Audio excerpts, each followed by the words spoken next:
ថ្ងៃនេះខ្ញុំបង្ហាញបងប្អូនរបៀបស្លម្ជូរម្នាស់ណាម្ជូរខ្ទិះណា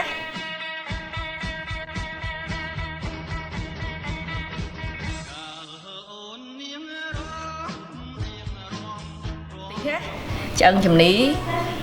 ខ្ញុំមានឆ្អឹងជំនីចំនួន2គីឡូនេះហើយម្នាស់មួយនេះជីក្រហមណាយើងស្លម្ជូរខ្ទិះយើងត្រូវប្រើជីក្រហមមកកញ្ចប់នេះសណ្តែកគួរដាក់ខ្ញុំដាក់15គួរហើយគ្រឿងបុកហើយនៅវីដេអូមុនណាខ្ញុំមានចំនួនកន្លះផោនគ្រឿងណាដាក់ចង់មើលខ្ញុំបុកគ្រឿងហ្នឹងមើលនៅវីដេអូខ្ញុំមុននោះខ្ញុំបុកគ្រឿងហ្នឹងឯងហើយនេះចំនួនកន្លះផោនអំបិល1ស្លាបព្រាកាហ្វេអំពិលម៉ត់1ស្លាបព្រាបាយស្ករ3ស្លាបព្រាបាយទឹកត្រី3ស្លាបព្រាបាយកាពិដាក់2ស្លាបព្រាបាយនេះខ្ទឹម1ស្លាបព្រាបាយខ្ទឹមបំពងណាហើយខ្លាញ់2ស្លាបព្រាបាយហើយស៊ុបមាន់2ស្លាបព្រាបាយហើយពោតណាយើងដាក់ពោតបើឈ្នួលពោតណាដាក់មកកំប៉ុងនេះពោតមកនេះហើយខ្ទិះដូង1កំប៉ុងព្រោះអីសម្លខ្ទិះហ្នឹងយើងត្រូវដាក់ខ្ទិះដូងម៉ាក់នេះញ៉េយើងជីខ្លាញ់ចោលល្អហើយយើងហាន់តាមនេះប៉ុណ្ណឹងតាមកលៈវាហ្នឹងណាញ៉េ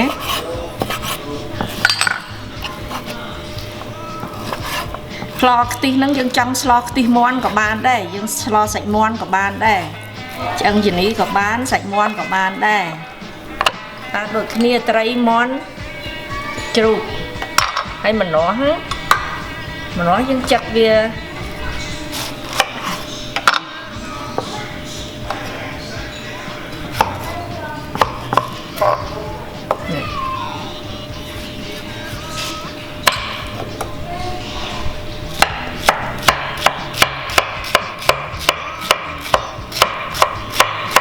ចាត់វាអញ្ចឹងណា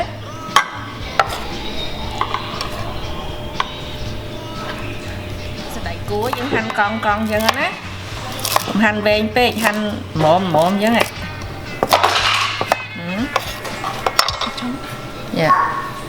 ឡូវយើងបើកចក្រាននៅក្តៅយើងចាប់ផ្ដើមស្លឥ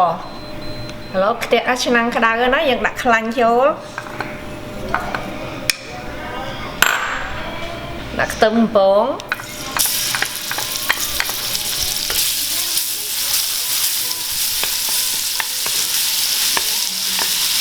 យើងលីងវាឲ្យវាប្រែពណ៌ក្រហមណាយើងចាំយើងដាក់គ្រឿងចូល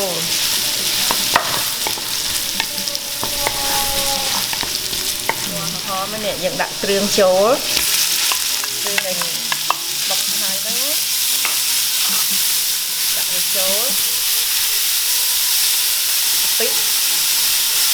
ចូលជាមួយគ្នា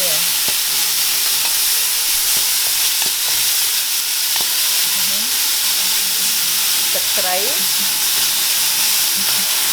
យើងត្រូវលីងវាឲ្យឈ្ងុយតែយើងលីងវាអត់ឈ្ងុយយើងពេលយើងលីងសាច់ក៏វាអត់ឈ្ងុយដែរនេះស៊ុបមាន់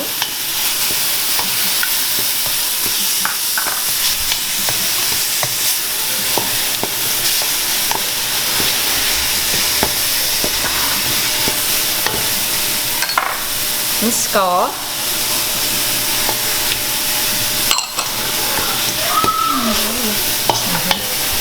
អំបិលយើងដាក់បន្តិចមកស្លាបព្រាកាហ្វេហ្នឹងបានហើយក៏យើងដាក់ច្រើនព្រោះយើងប្រើទឹកត្រីជាមួយកាពិណាបាទយើងប្រៃបើយើងស្ទើលក់ស្លឆ្អិនយើងស្ទើយើងថែមក្រោយបានហ្នឹង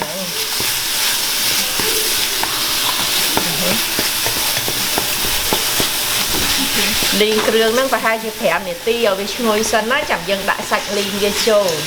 5នាទីលើយើងលីងឲ្យវាស្ងួតហើយឡូវវាឈ្ងុយយើងដាក់ឆ្អឹងចូលឆ្អឹងជំនីជ្រូកហ្នឹងណា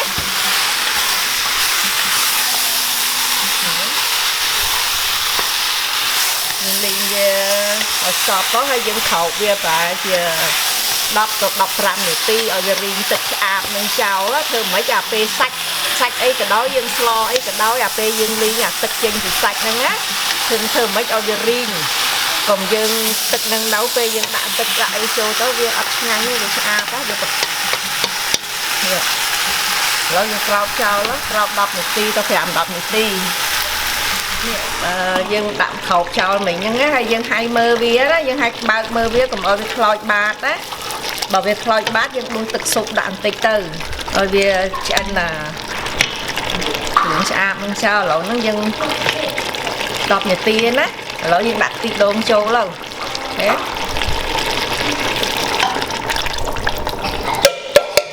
ទីដូងមកកំប៉ុងបងប្អូនចង់ថែមស្លដាក់ពីច្រើនដាក់ពីកំប៉ុងក៏បានដែរប៉ុន្តែខ្ញុំដាក់តែមួយកំប៉ុងទេ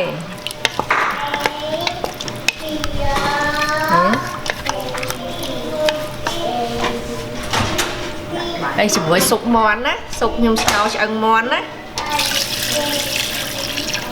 ដាក់2លីត្រ2លីត្របានហ្នឹងអូ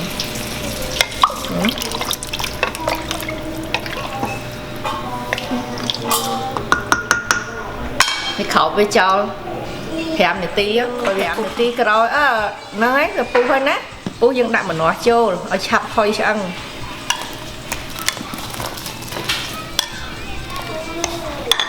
ដាក់ម្នាស់ដាក់ឆ្នូពោតណែអុយតាហើយដេញអំពិលយើងមានមកស្ព្រាហ្នឹងណាមុនបងយើងអត់ទាន់ដាក់ឯងឥឡូវយើងដាក់ចូលទៅ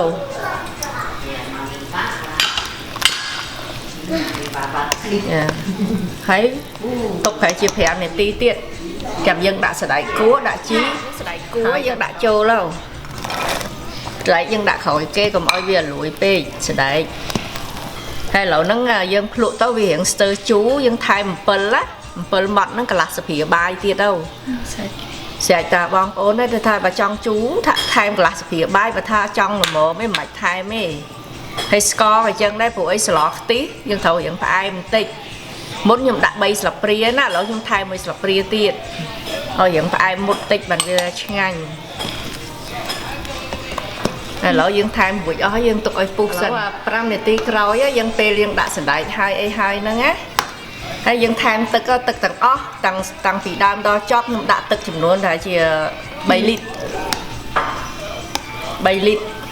ហើយឥឡូវហ្នឹងយើងដាក់ជីក្រហមហ្នឹងដាក់ចូលទៅជីក្រហមហ្នឹងចូលទៅហើយបិទភ្លើងបានហើយឆ្អិនហើយ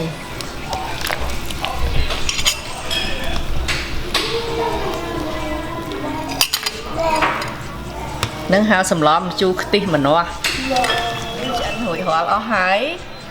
លក់មើល